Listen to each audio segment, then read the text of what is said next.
E eles formavam o SASM, Sistema de Alto-Falantes Por Santa Maria.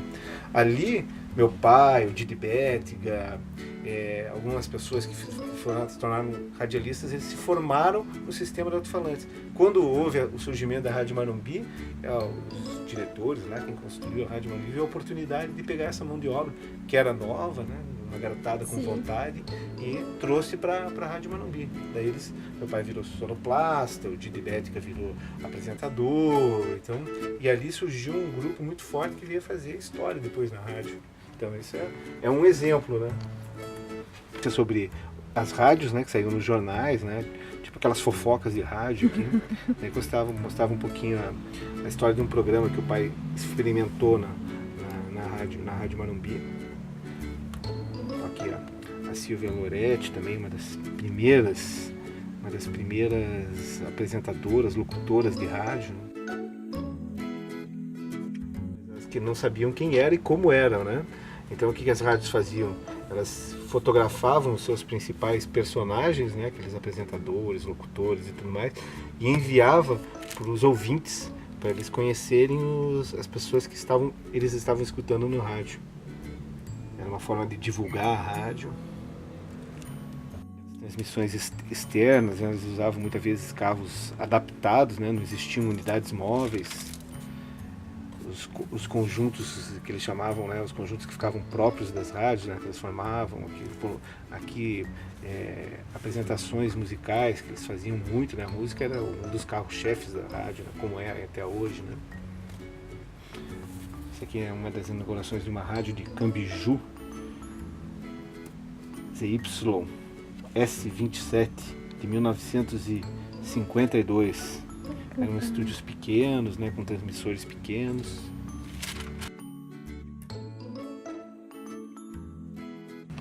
As autoridades, eram eventos, as inaugurações eram eventos, né, extremamente disputados, né. Um evento que teve na Thalia, e eles iam cobrir, quando eram eventos de gala, eles iam até de smoking, né, e daí criavam as unidades de transmissão.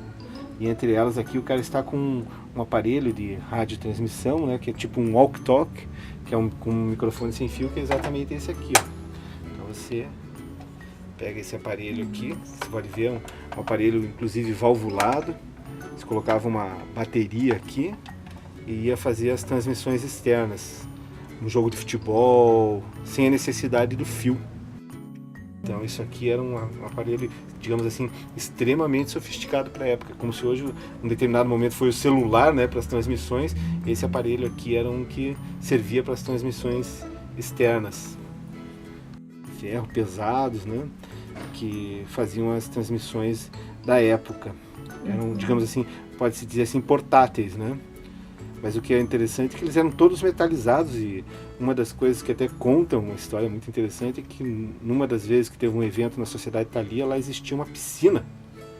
E um dos repórteres, no meio da festa, no carnaval, foi entrevistar os folhões que caíam na piscina no final do evento, e ele pulou com um microfone desse, daí disse que ele eletrocutou todo mundo. Tinha uma corrente, né, de energia. Não sei se é verdade, mas histórias que os pioneiros me contam, né, no passar do tempo, né. As transmissões esportivas, né, que eles faziam dos jogos na época, dos times que existiam na época, Curitiba, Atlético, Colorado, Britânia.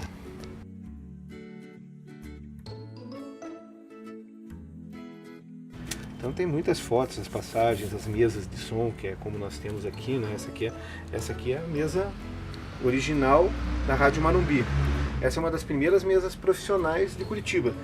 Só não é a primeira porque não era da Rádio Clube, mas a Rádio Marumbi investiu numa mesa potente. Então você aqui tinha os sinais, né, como é até hoje, né, o sinal que você entra a linha, que é os microfones, o fono, né, que era o toca-disco, as picapes e tal. E daí ficava o sonoplasta aqui operando. E ele, naquela época existia uma cabine, você autorizava o apresentador a iniciar por meio de uma luz que era acionada, uma luz verde, uma luz vermelha, quando estava no ar ou quando não estava no ar. E é um processo até rústico, mas essa aqui é um acervo histórico, uma mesa que tem história. Tecnologicamente se aumenta gradativamente a voz, para que você não crie um soco, alguma coisa assim, Mas, por exemplo, eu coloquei uma música no ar, né? Aumentei o volume da música. E se eu quiser de alguma maneira interromper o sinal de áudio da cabine, eu interrompo de maneira rápida para que não vaze o som, né? Porque às vezes o cara, né, chamou a música e daí ele vai conversar com alguém ou alguma coisa assim, você corta o som da cabine. Então essa é uma maneira de... Ela existe ainda hoje, né, utiliza nas mesas de som de televisões e rádios, mas essa é uma maneira técnica que operava, né? Aqui é um controle VU, né? Que você tem a intensidade do som, né, para que você não ultrapasse o som numa determinada intensidade, para que não incomode, né, a transmissão, nem os ouvintes e tudo mais. Basicamente, a tecnologia era um operador de áudio que precisava fazer isso. Hoje, por exemplo, se você for na Band News, quem faz esse trabalho é o próprio jornalista que está operando, digamos, a mesa, porque ele tem uma mesa lá, mas hoje ele basicamente opera um computador, né? Naquela época não, então sempre as rádios tinham estúdios completos, assim, com sonoplasta que fazia, digamos, esse controle de som e também enriquecia as transmissões com música. Era o tempo das rádios novelas, onde eles tinham que fazer truques para que as pessoas entendessem ou parecessem, né, digamos, estar num ambiente. Da Rádio Marumbi na época, né, o Biratã Lustosa, que era um dos chefões, ele só ficava abaixo dos donos. Vicente Micos, que faleceu recentemente também, que era um dos primeiros radialistas. O Didi Bétega, que trabalhou em rádio, depois virou dono da rádio Ouro Verde, por incrível que pareça, né? Saiu na área operacional para ser dono de uma rádio, né? Ailton Herrera, que fazia as transmissões externas, Vicente Micos de novo. Era uma turma que, olha, ralava. A marca da Rádio Marumbi, na Travessa Marumbi, né, que chamava a atenção para o prédio lá da rádio, para os estúdios, para as pessoas irem lá conhecer os estúdios. Aqui é outro daqueles cartazes de divulgação, né, com todas as pessoas dentro dos departamentos, as locutoras, que era uma coisa muito bacana, que chamava na época, né, as mulheres ocupando o espaço, que normalmente era um espaço normalmente masculino.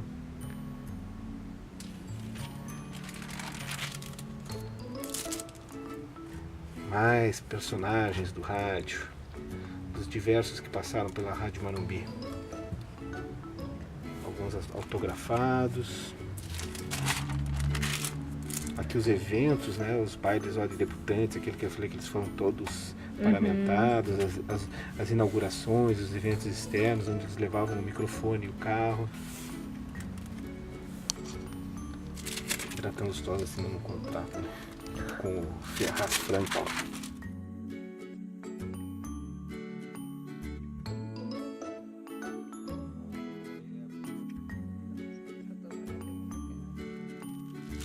Matéria do jornal da época que enaltecia o 5º aniversário de fundação da Rádio Marumbi, com seus personagens.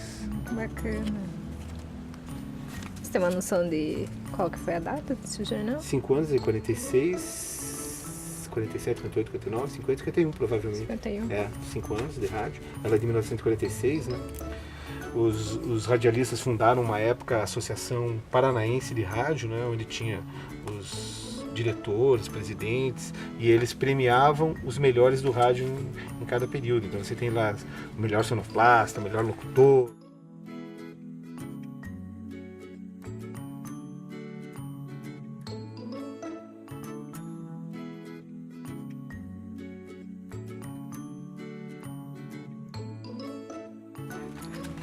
Essa aqui foi a 1000 milhas, uma das 1000 milhas que eles fizeram em Interlagos, e foi muito bacana, porque é uma transmissão que era muito difícil para ser feita na época. E tecnicamente, o que eles fizeram? Foram para São Paulo e instalaram vários rádios em links de São Paulo. O que acontecia nesse período? A telefonia era muito precária, você tinha poucas linhas entre, digamos assim, o Paraná e São Paulo. Então o que eles fizeram? Eles pegaram vários aparelhos de rádios do Exército, e daí desde o lugar onde transmitia as corridas em Interlagos até os estúdios da Rádio Marumbi aqui em Curitiba. Então eles iam fazendo links, um rádio transmitia por outro até chegar aqui em Curitiba o som. Esse aqui é o Eugênio Matarazzo, que entrega o prêmio de iluminação Philips para o que ganhou lá o 4º lugar na 1000 milhas brasileiras. Era uma corrida, né, que passava manhã, tarde e noite. Era uma legal. corrida tipo 24 horas. Os eventos automobilísticos na época no Brasil, eles eram extremamente populares, né? Hoje seria tipo a nossa Fórmula 1, assim. Fórmula 1, esse era um nacional, assim, digamos, esse Stock Car, assim, sabe? Mas eram até talvez mais populares porque a gente não tinha nem acesso, nem existia, acho que tem a Fórmula 1 na época. De novo, aquele radinho receptor. Aqui é uma visita oficial do general Creveiro Lopes, presidente de Portugal em Curitiba. Daí eles fizeram a cobertura da visita dele. As rádios eram convidadas especiais para ir aos eventos. Eles usavam até algumas técnicas para tentar se aproximar das autoridades, né? Aqueles truques de jornalistas e tal. E nessa visita do Egídio, inclusive, a Rádio Marumbi, ela desenvolveu para os seus repórteres um uniforme especial, fez um uniforme especial para aquele evento. Que bacana. Aqui o JK e aqui o microfone da Rádio Marumbi, né, que demonstrava a logo da marca, que divulgava a rádio, né. Uma Miss Brasil, senhorita Terezinha Morango, quando em palestra, a rádio também cobria palestras, são passagens da rádio, né? Uma chamada do teleteatro, o Teatro Eclético da Marumbi. A Rádio Marumbi não fez muito teleteatro, que era uma coisa que era muito forte na Rádio Clube, mas ela chegou em alguns momentos fazer o teleteatro, né? E aqui daí tem as pessoas que participavam, como sonoplasta, ator, apresentador, passagens de pessoas que fizeram parte da rádio. Scarbornado, depois ele virou alguma coisa da Justiça Federal, era importante na Justiça Federal.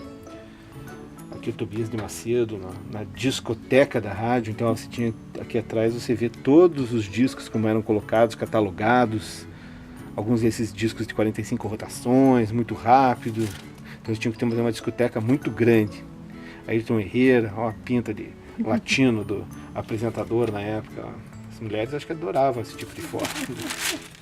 Mais algumas coisas dos melhores do rádio, flagrantes dos melhores do rádio de 1960.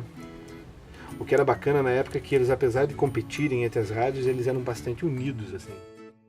Isso fazia com que eles pudessem ter eventos juntos. Essa foto que meu pai colocou aqui, ninguém sabe porquê. Ninguém nem imagina, acho que ele colocou de provocação. É só para chamar a atenção. Então, aqui ó, os conjuntos que se apresentavam na época, o auditório da Rádio Marumbi. Você vê como ficava lotado na época, as pessoas faziam e elas iam, olha, super arrumadas, ó, todo mundo de terno e gravata, as mulheres bem arrumadas. Os pais recebendo um dos prêmios. João Fraga, esse cara que era um dos melhores locutores, um dos caras mais famosos nos anos 40. As marcas da rádio, o prefixo. Isso aqui eram adesivos que se colocavam nos papéis, nos elementos que pudessem divulgar a rádio, né, nos aparelhos. Legal. Aquela mesa de som lá que a gente tem aqui, ó, o operador mexendo na mesa de som, o toca-discos, os discos nas laterais, a cabine no fundo ali para o locutor. O pessoal da redação preparando os jornais, né? Na época os conhecidos Gillette Press, né? Eles pegavam as notícias internacionais, nacionais, recortavam e botavam no ar. Aqui o William Sade, que foi o primeiro DJ de Curitiba, ele tinha uma facilidade de se expressar ao microfone, e ele foi um dos caras que deu um ritmo diferente ao rádio, implementando um ritmo mais rápido, mais forte. Inaugurações, sempre a igreja foi um foco muito forte da presença do rádio. A rádio sempre foi muito próximo, ligado à igreja, transmitia os eventos sociais. Esse aqui é o Frei José Mojica, um dos freis mais ligados à comunicação. Ele foi homenageado, inclusive, com a televisão brasileira. Mais adesivos da Rádio Marumbi. O que mais que nós temos aqui? O novo William Sade. Ele era um múltiplo homem. Depois ele foi para a televisão Paraná, canal 6, onde foi um apresentador, ó, fazendo a manutenção da rádio, da mesa de som. Outra coisa que era super popular na época eram as corridas de bicicleta em Curitiba. E daí as rádios cobriam, né? Você vê aqui, por exemplo, todas as rádios, as cabininhas, uma do lado da outra, fazendo a transmissão do Grande Prêmio Prosdócio. Então, eles tinham que, de alguma maneira, ser criativos para, né, conseguir transmitir. Então eles se uniam, às vezes até em pool, ou muitas vezes organizavam. Assim, que você vê as rádios da época. A Rádio Manumbi, a Rádio Emissora Paranaense, a Cultura, a Rádio Guaracá. Tinham cabines especiais nos grandes prêmios de ciclismo que eram extremamente populares. Novamente, cenas de programas. O que mais que nós temos aqui? Aqui, quando o Ney Braga se elegeu governador, a Rádio Manumbi foi uma das que apoiou na época o Ney Braga. Ele fez um agradecimento à equipe que ajudou ele no suporte político da campanha. E aqui, ó, esse aqui era um calhambeque. Essa aqui é uma história muito bacana. Todas as rádios tinham suas unidades móveis, né? Por exemplo, a Rádio Clube tinha um carrão dos anos 50, bonitão e tal. E a Rádio Manumbi tem muitos recursos. O pai, na época, falou assim, pô, por que a gente não pega um carro velho, um calhambeque, e a gente não transforma esse carro numa unidade móvel? Por quê? Porque as pessoas vão achar interessante. Então chegavam lá aqueles carros modernos, tudo moderno, e daí chegava o calhambecão da Rádio Manumbi. Ele era um sucesso, daí todo mundo ia lá para ver como é que funcionava a transmissão da rádio. Então ele era uma festa para transmissão. Além do evento que estava sendo coberto, o carro de unidade móvel da época da Rádio Manumbi chamava tanta atenção quanto o evento que estava ocorrendo. Todo mundo queria ver como é que era esse processo. Você vê uma ideia simples de marketing da época. Sim. De rádio. E é isso, aqui tem alguns recortes de rádios, contando um pouquinho daquele primeiro momento da rádio, algumas matérias sobre o pai.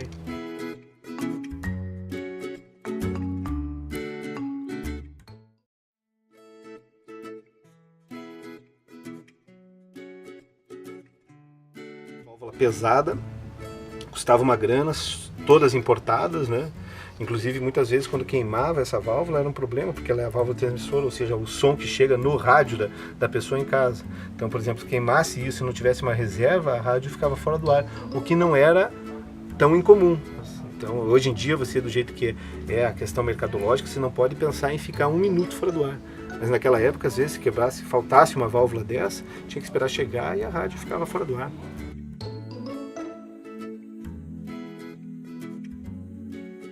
Naquela época, elas queriam uma caixa específica. Então você montava o rádio. Se montava um rádio, em alguns casos, tinham rádios que vinham montados de fábrica e tinham esses kits. Esses kits o que permitia? Por exemplo, eu quero fazer uma caixa com a marca do Paraná, fazer uma caixa de madeira com, por exemplo, imagens do Paraná, Pinheiro e tudo mais. Eles montavam ao entorno desse kit aqui, né? Então esse era um kit valvulado, né? Então você podia escolher qual o acabamento que você queria colocar em torno dele. Legal. Então antigamente, por exemplo, o rádio ele sempre foi muito ligado à religiosidade. Então você lá, por exemplo, tinha o rádio capela, né? O famoso capelinha. Por quê? Porque ele era um formato de capela. Para aquelas pessoas, em determinado momento, aquilo trazia boas notícias, né? Notícias positivas, religiosas. Então isso tem um apego para isso. Daí, por exemplo, nós tínhamos um rádio aqui que era um rádio que tinha um pinheiro, ou seja, aquela pessoa provavelmente era uma pessoa que gostava muito do Paraná, né? Então ele fez uma caixa de acordo com o rádio do Paraná. E daí você tinha o processo que fazia o rádio funcionar por meio basicamente do transmissor, do dial, né, que é um variador onde você localiza a rádio, né, ele vai e volta, e as válvulas que fazem o serviço hoje dos processadores de computador. Um processador de computador tem milhares dessas válvulas aqui, digamos assim, juntas, né? Que é o que ele faz, abre e fecha a entrada de energia. Então o que acontece? Antigamente, por exemplo, essas válvulas funcionavam como lâmpada. Se, digamos assim, ela esquentasse muito, queimava, e daí você tinha que trocar essa válvula. Daí você só ia lá na assistência técnica, pedia o modelo da válvula e encaixava de novo aqui. Então é assim que funcionava o sistema eletrônico do rádio na época, a grande revolução da válvula.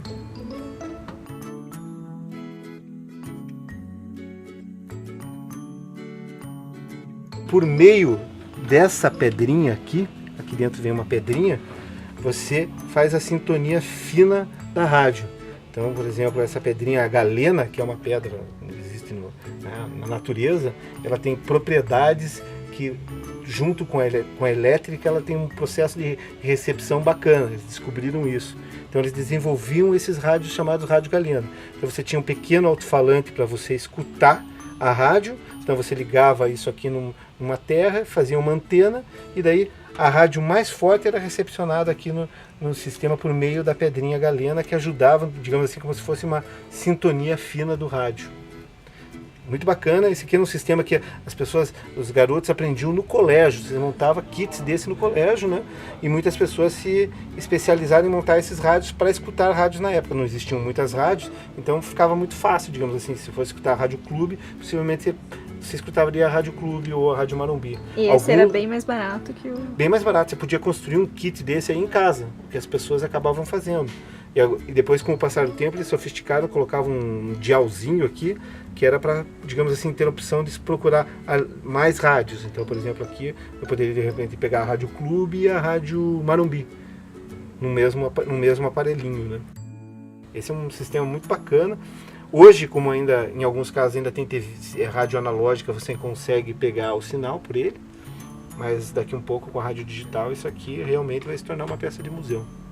E é muito bacana, assim, ele é um sinal bem fraquinho, mas assim, é muito interessante porque a força do rádio era tão grande na época que as pessoas se contentavam até em escutar aquele pouquinho do rádio, né, por meio de um sonzinho bem fraquinho num rádio galena.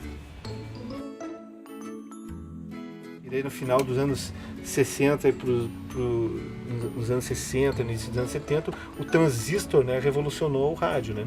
Ele sai desta válvula, né, para um transistor, que é um equipamentinho que faz um processo, o mesmo processo da válvula, mas muito mais compacto e muito mais eficiente, digamos assim, né? Mais barato.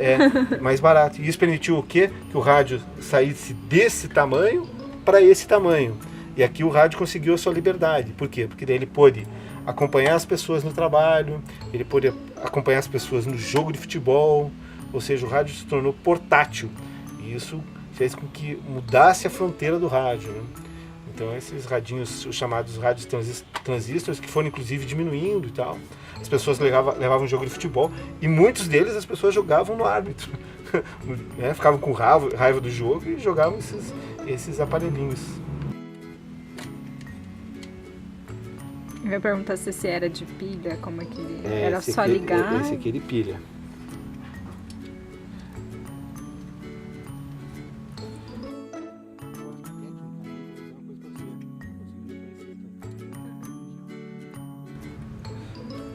Aqui você tinha várias peças, né? Transistores, resistors. Então você imagina que essas peças ficaram desse tamanho, né? Aqui identificava qual que era o tipo de função que ele ia utilizar, como se fosse a válvula. A válvula tinha um número, aqui você, por cores e riscos, sabia qual que era a peça que você tinha que colocar nesses rádios transistorizados. O transistor é o rosinho ali, só pra eu saber? Esse aqui, ó.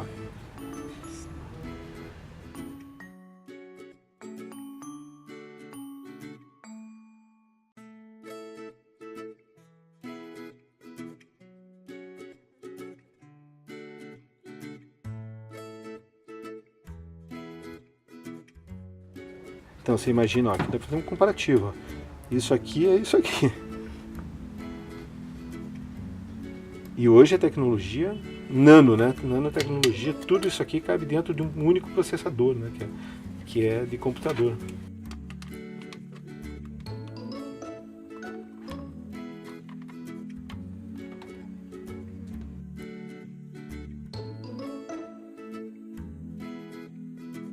E os processadores, né?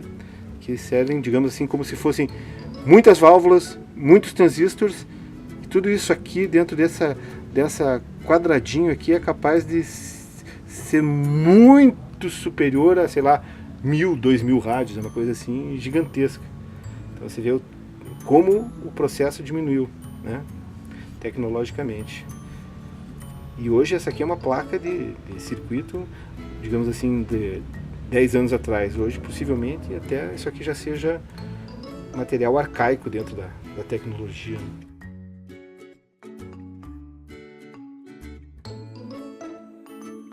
estúdio, né? Ele poderia ser colocado de pé ou deitado. Ele é um chamado microfone, a tecnologia dele é bidirecional, né? Porque você tem o som que ele é captado por aqui e pela frente e por trás, né? Esse é um modelo clássico, né? Que hoje a gente chama de vintage na época. Mas era um microfone de estúdio extremamente caro, extremamente caro. Ainda funciona? Esse aqui também está adaptado. Tem uma cápsula de um microfone mais moderno aqui dentro. Porque essas tecnologias antigas, elas até funcionam, só que elas são complicadas porque elas... Se estraga, não tem peça. Estragam, não tem coisa peças, elas gastam mais energia, elas... É uma dificuldade grande, assim. Eu gosto mais de fazer coisas que quando eu mexo, assim, eu gosto de fazer coisas para as pessoas terem a sensação, sentir como é que era falar no microfone desse, né? Se pegar o microfone e falar. Então, que eu acho muito bacana, né? Na época eu fico imaginando a emoção, por exemplo, de um cantor ou de um locutor, né? De chegar aqui próximo e transmitir a sua voz e saber que ela vai se expandir pelas ondas aí das rádios aí e transformar a vida das pessoas, né? Porque o rádio, ele transforma, né? Ele é um meio pelo qual as pessoas buscam informação, entretenimento, muito bacana. Chamado polidirecional, você pode ver que ele é aberto em quase todos os lados, ou seja, ele era utilizado para eventos onde você precisasse pegar o som de vários lugares.